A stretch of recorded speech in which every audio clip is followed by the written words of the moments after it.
परमात्मा का चारों युगों में क्या क्या नाम होता है, जानने के लिए देखें ये वीडियो। पहले ऋषि परंपराएं थी, सतयुग त्रेता द्वापर तक तो ऋषि रूप में आते थे, ऋषि कहलाते थे। सतयुग में सतसुकृत ऋषि, त्रेता में मुनिंद्र ऋषि, द्वापर में करुणा में ऋषि, और कलयुग में संत मता चलाया परमात्मा ने।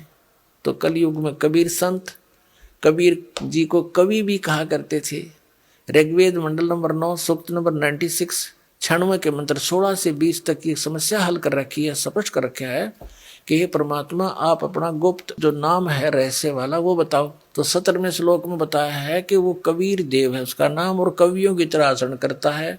उस तत्व ज्ञान को कवित्व से यानी पद्य भाग में बोल बोल के लोकोक्तियों के माध्यम से उच्चारण करता है, जिस कारण से वो एक प्रसिद्ध कवियों की भी उपाधि प्राप्त करता है। लेकिन वो होता है कबीर देव भगवान, वो अमर पुरुष होता है, सतपुरुष होता है, और वो सतलोक में रहता है, तीसरे भाग में, तीसरे लोक में, मुक्ति धाम में विराजमान है, सतलोक में। वहां से गति करके आता है वही परमात्मा। ऊपर से सतलोक से ऊपर चौथा लोक है, उसमें भी विराजमान है, और जहां से सब की उत्पत्ति हुई है वो मूल स्थान है अकह लोक। और वो परमात्मा ऐसे आता है जैसे मनुष्य सुंदर शरीर धारण कर लेता है, ऐसे मनुष्य जैसा शरीर यानी वस्त्र धारण कर लेता है, ऐसे वो परमात्मा अन्य रूप बना करके यहाँ आता है। तो ये लीलाएं की किसी ने, कबीर परमेश्वर ने।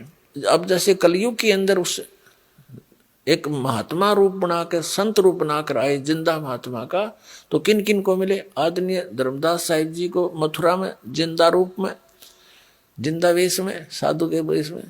आदरणीय मुल्कदास साहिब जी को, आदरणीय नानक साहिब जी को बेई नदी में जिंदा महात्मा के रूप में मिले, बेई नदी पर, और उनको गुप्त करके दरिया में डुबोने का बहाना करके और सचखंड लेकर गए।